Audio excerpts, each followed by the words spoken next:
चक्षुरुन्मिलितं येन तस्मै श्रीगुरवे नमः। श्रीचैतन्यधनुपतिष्ठं स्थापितं येन भूतले स्वयं रूपा तदान्यहं ददाति शारदन्तिकं वन्देऽहं श्रीगुरुं श्रीयुतपादकमलं श्रीगुरुं वैष्णवंश श्रीरूपसाग्रजातं शहागणरघुनाथानितं तं सजीवं साद्वैतं सावधूतं परिसरितं कृष्णचैतन्यदेवं श्रीराधा कृष्णपादं सागरललिता श्रीविशाखान्वितं च नमो ॐ विष्णुपदाय कृष्णपृष्ठाय भूतले श्रीमते भक्तिवेदान्त स्वामिनिति नामिने नमस्ते सरस्वती देवी गौरवाणी प्रचारिणी निर्विशेष शून्यवादी पात्रैकदेशकारिणे वाञ्छकल्पतरुभ्यश्च कृपासिन्धुभ्येव च पतितानं पावनेभ्यो वैष्णवेभ्यो नमो नमः। जय श्री कृष्ण चैतन्य प्रभु नित्यानंद श्री अद्वैत गदाधर श्रीवासादि गौर भक्तवृंद। हरे कृष्णा कृष्णा कृष्णा हरे हरे हरे राम राम राम हरे हरे। ओम नमो भगवते वासुदेवाय। ओम नमो भगवते वासुदेवाय। ओम नमो भगवते वासुदेवाय। ओम नमो भगवते वासुदेवाय। ओम नमो भगवते वासुदेवाय। ओम नमो भगवते वासुदेवाय। स्वामी जी नाम नमस्ते नमो असंख्य पदायनि गायत्री पदायनि गौर कथा धनुराय विज्ञान हरि ओम तत्सत। हरे कृष्ण। मैं इतिमध्ये কৈছো নগাঁও আমাৰ গুৰু মহাৰাজে কৈছিলে নগাঁও মানে হৈছে নাম গাঁও, য'ত ঘৰে ঘৰে সময়ত নাম হৈছিল। তাৰ নাম হৈছিলে হৰিৰ নাম হৈছিল। হৰিৰ নাম যিসকলে লয় তেওঁলোক বৈষ্ণৱ, বিষ্ণুৰ নাম যি লয় তেওঁলোক কি বৈষ্ণৱ। এই অৰ্থ ইয়াৰ গছ লতা বতা জীৱ জন্তু চতুৰ্ভুজি বিভুজি চতুৰ্পদী বিপুদী এই সকলোবিলাকেই বৈষ্ণৱ। এই বৈষ্ণৱৰ এখন গাঁও নগাঁও, য'ত ইয়াৰ পৰা প্ৰায় 16 কিলোমিটাৰমান দূৰত বৰদোৱা থান আছে। বৰদোৱা বা ব্ৰতদোৱা থান আছে আৰু সেই থানত শ্ৰীমন্ত শংকৰদেৱ 1500 শতিকাৰ ঠিক মাজ ভাগত 1449 AD এই ধৰাতলত আবিৰ্ভূত হৈছিল। যেতিয়া বৈষ্ণৱ এজন কোনো ঠাইত আবিৰ্ভাৱ হয়, তাত শ্ৰীহৰিৰ ভগৱানৰ পৰিকল্পনা থাকে। কোন ক'ত যাব, কোনে ক'ত জন্মগ্ৰহণ কৰিব, বৈষ্ণৱৰ বেলিকা খুব থিৰাং কৰি থোৱা থাকে। অসমৰ শদিয়াৰ পৰা ধুবুৰীলৈ এনে এখন ঠাই শ্ৰীহৰি ভগৱানে বাছি থৈছে যে ইয়াত আহি বৈষ্ণৱ আন্দোলনটো আৰম্ভ কৰিব। আৰু এই বৈষ্ণৱ আন্দোলনটো কোনে আৰম্ভ কৰিব? এজন পৰম বৈষ্ণৱে, ভগৱানৰ এজন অতি প্ৰিয় বৈষ্ণৱে। মহাপ্ৰভু অহাৰ ঠিক আবিৰ্ভূত হোৱাৰ ঠিক 50 বছৰমান আগত শ্ৰীমন্ত শংকৰদেৱ এই বৰদোৱা থানলৈ আহিল। আলিপুখুৰী মানে এতিয়া ব্ৰহ্মপুত্ৰৰ ঠিক পাৰত আছিল আলিপুখুৰী, তাৰে পৰা বৰদোৱা বেছি দূৰ নহয়। যে উৰিয়াত পণ্ডিতসকল মানে জগন্নাথৰ উৰিষ্যাত পণ্ডিতসকলৰ ভিতৰত শংকৰদেৱ অতি জনপ্ৰিয় আৰু বিখ্যাত। আৰু শংকৰদেৱৰ অন্যতম যিটো প্ৰথম ঘোষা উৰসা বৰ্ণন তাত মহাপ্ৰভু জগন্নাথৰ গুণানুকীৰ্তন ৰৈছে ৰথযাত্ৰাৰ সম্পৰ্কে খুব সুন্দৰভাৱে বিস্তৃত বিৱৰণ দিয়া আছে পঞ্চতীৰ্থৰ কথা লিখা আছে 12 মাহৰ 13 উৎসৱ কেৱল মাত্ৰ পুৰীতে হয় আৰু বিভিন্ন উৎসৱবিলাকৰ খুব সুন্দৰ সুন্দৰ বৰ্ণনা কৰা আছে এই যিটো উৰিষ্যাৰ সম্পৰ্কে বৰ্ণনা কৰি উৰসা বৰ্ণন লিখিছিল তাত মহাপ্ৰভুৱে জগন্নাথে শ্ৰীমন্ত শংকৰদেৱক যথাৰ্থ শক্তি বিধান কৰিছিল যাতে অসমবাসীৰ মাজত জগন্নাথক জনপ্ৰিয় কৰি তোলে সেইকাৰণে ভগৱানে এই যিটো ভগৱানৰ জগন্নাথৰ বৰদান সেইটো শিৰত তুলি লৈ উৰসাৰ বৰ্ণনত তেওঁ লিখিছিল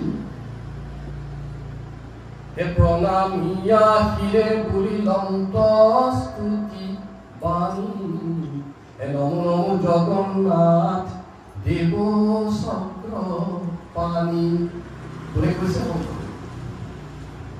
প্ৰণামিয়া শিৰে বুলিলন্ত স্তুতি বাণী হে নমো নমো জগন্নাথ দেৱ চক্ৰ পানী হে জগন্নাথ হে চক্ৰ পানী তোমাক মই নমো নমস্কাৰ কৰিছো এই যে জগন্নাথ আৰু শংকৰদেৱৰ মাজৰ যিটো এটা এৰাব নোৱাৰা সম্পৰ্ক যাৰ কাৰণে শ্ৰীমন্ত শংকৰদেৱে অসমীয়া জনগণৰ মাজত জগন্নাথক জনপ্ৰিয় কৰাৰ অনুপ্ৰেৰণা পাইছে আনকি আপোনালোকে যদি এই শদিয়াৰ পৰা ধুবুৰীলৈ যায় তাত মহিলাসকলে আই নাম গায় দিহানাম পাছত আহিলে আগতে আইসকলে কি গাইছিলে আই নাম গাইছিল স্পেচিয়েল নাম যিসকল পুৰুষ বাপসকলে কি গাইছিল কীৰ্তন গাইছিল নামঘোষা গাইছিল আয়তীসকলে কি গায় ভগৱান সম্পৰ্কত যদি কিবা ভজন গায় সেইবিলাকক আই নাম দিহা পাছত আহিছে বিয়ানাম পাছত আহিলে বিয়াটো এটা উৎসৱত কোৱা আৰু শ্ৰীহৰিৰ কথা যেতিয়া গাব তেতিয়া তেওঁলোকৰ নাম হয় আই আই মানে মাতৃ যিটো আমাৰ ইস্কনত মাতাজী বুলি কয় এই আইসকলে খুব সুন্দৰ সুন্দৰ নিৰক্ষৰ মানে আখৰ চিনি নাপায় পণ্ডিতালী নকৰে কিন্তু জগন্নাথৰ প্ৰতি তেওঁলোকৰ ইমান ভাৱ যে মুখৰ পৰা সুন্দৰ সুন্দৰ জগন্নাথৰ ৰচনা পাই আচৰিত যে আমি এটা কবিতা লিখিবৰ কাৰণে বহুত পাণ্ডিত্য থাকিলে লিখিব পাৰোঁ আখৰটো চিনিবই লাগিব এইটো সৰু কথা এটা বিষয়ৰ ওপৰত যথেষ্ট জ্ঞান থাকিলে এই বিষয়ে কিছু কথা লিখিব পাৰে এতিয়া আপোনালোকৰ দৰে আইসকলে স্কুল নোযোৱা আইসকলে কি গায় হে প্ৰভু জয় জগন্নাথ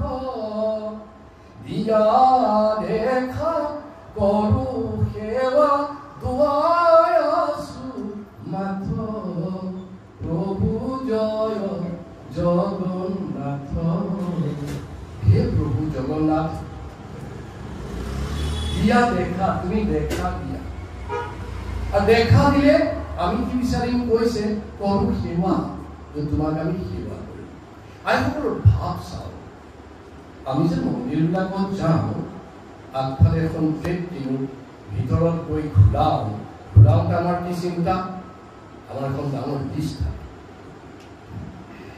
মোৰ টেণ্ডাৰ লাগিব মোৰ ছোৱালী পাছ কৰিব লাগিব ল'ৰাই বিয়া হৈ যাব লাগিব মোৰ স্বামীৰ উন্নতি হ'ব লাগিব মোৰ পত্নীৰ উন্নতি হ'ব লাগিব ঘৰ বাৰী নাৰী শাৰী কিমান যে কণ্ডিশ্যন থাকে ভক্তৰ কোনো কণ্ডিশ্যন নহয় কি বুলি কৈছে দিয়া দেখা কৰো সেৱা যে তুমি দেখা দিয়া অথবা সেৱা কৰিবৰ মোৰ মন গৈছে আৰু সেইকাৰণে কি কয় দুৱাই আছো মাথো মোৰটো মই দুৱাই আছো প্ৰভু জয় জগন্নাথ এইবিলাক সকলোৱে খাওকচোন আইসকলে মোৰ হে প্ৰভু জয় জগন্নাথ দিয়া দেখা কৰো সেৱা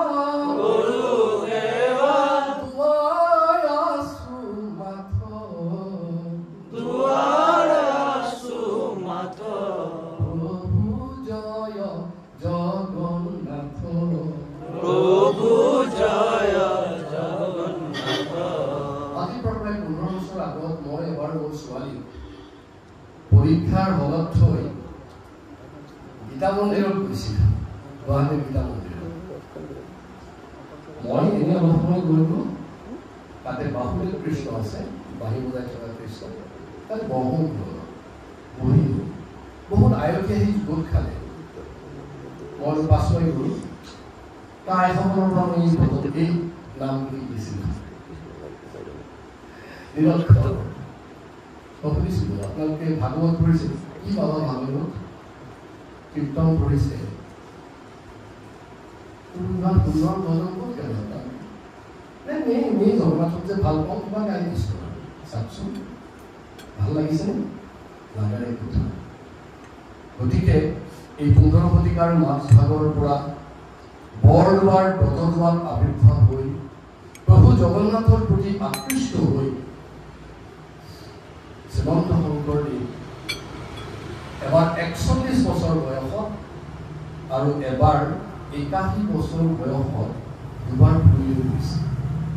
প্ৰশ্ন এটা আহে মোক 41 বছৰত তেওঁ বুঢ়া মানুহ বা মাছ যৌৱনৰ মানুহ আৰু 81 বছৰতো বুঢ়া মানুহ নহয় শংকৰদেৱ এই ধৰাতলত 119 বছৰ লীলা কৰিছে 119 বছৰৰ যেতিয়া বয়স হৈছিল তেতিয়া লাঠি লৈ ঘূৰি ফুৰা নাছিল তেওঁ ভক্তবিলাকক লৈ এই নৌকাৰে বিভিন্ন জাগাত আগৰ গাড়ী নাছিল নৌকাৰে ব্ৰহ্মপুত্ৰৰে গৈ থাকে ৰাতি লৈ যায়ন্তে শ্ৰী গুৰু শংকৰে ও হে গুৰু বালিতে কান্দিলা গুৰু শংকৰ বালিতে কান্দিলা বালি গৈ বাহা বালি নামত যায় 100 বছৰত নামত যায় আৰু লগত যায় ভকত আমাৰ দৰে এনেকুৱা ধুনীয়া ঘৰত থাকিবলৈ সুযোগ নাপায় ব্ৰহ্মপুত্ৰৰ পাৰত বালিত বাহা মানে টেম্পৰাৰী চেঞ্জ কৰে বালিতে বান্ধিলা গুৰু শংকৰ বালিতে বান্ধিলা ও গুৰু ভাতি লৈ যায়তে শ্ৰী গুৰু শংকৰে শ্ৰী গুৰু শংকৰে ও হে গুৰু বালিতে বান্ধিলা গুৰু শংকৰ বালিতে বান্ধিলা বালিতে বাহা বান্ধে বাহিৰলৈ ওই প্ৰসাদ ভোগ আৰু খাওঁ নকৰে যাওঁ নকৰে থাকো কৰে তই ওচৰৰ মানুহবিলাকক মাতাচোন মই শিবিৰ পাতিছোঁ ইয়াতে অকণমান জগন্নাথৰ কথা কওঁ বৰদোৱা মানে বৃহৎ অৰ্থত নগাঁওখন আমাৰ সকলোৰে নমস্য হৈছে মই ইয়াতে আহিছোঁ ছাত্ৰ যি স্থানত এজন পৰম বৈষ্ণৱৰ আৱিৰ্ভূত হৈছিল যিজন জগন্নাথৰ এজন পৰম ভক্ত আছিল সেই ঠাই বৈকুণ্ঠত পৰিণত হৈছিল সেই ঠাই কি হৈছে বৈকুণ্ঠত পৰিণত হৈছে এখন দ্বিতীয় বৈকুণ্ঠ প্ৰথম বৈকুণ্ঠ ক'ত এই ভূতলত এইখন এখন বৈকুণ্ঠ য'ত নিজৰ গুৰু উদয় হৈছে মানে জ্বলি উঠিছে জন্ম নহয় এ জয় জয় বৰদোৱা বৈকুণ্ঠ দুদয় সেই স্থানে নিজৰ গুৰু হৈলন্ত উদয় জয় জয় বৰদোৱা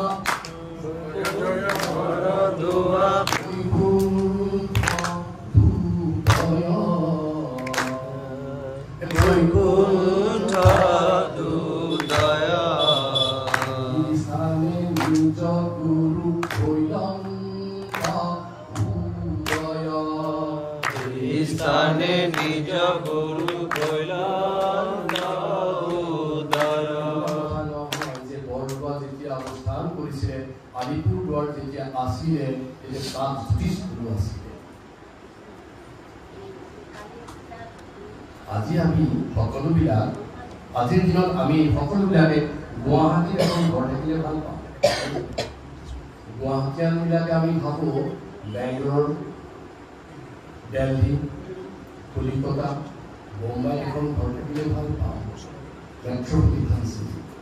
তাত যাৰ বসতি কৰে তেওঁলোকে ভাবে বিদেশত ঘৰ এখন থাকিলে ভাল আৰু বৈকুণ্ঠখন ক'ত আছে বুলি কৈছে আমেৰিকাত নাই দিল্লীত নাই বম্বেত নাই গুৱাহাটীতো নাই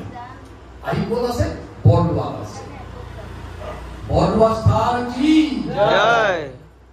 এই যে বৰদোৱা স্থানত আহি আমাৰ শংকৰ পুৰুষে আবিৰ্ভূত হ'ল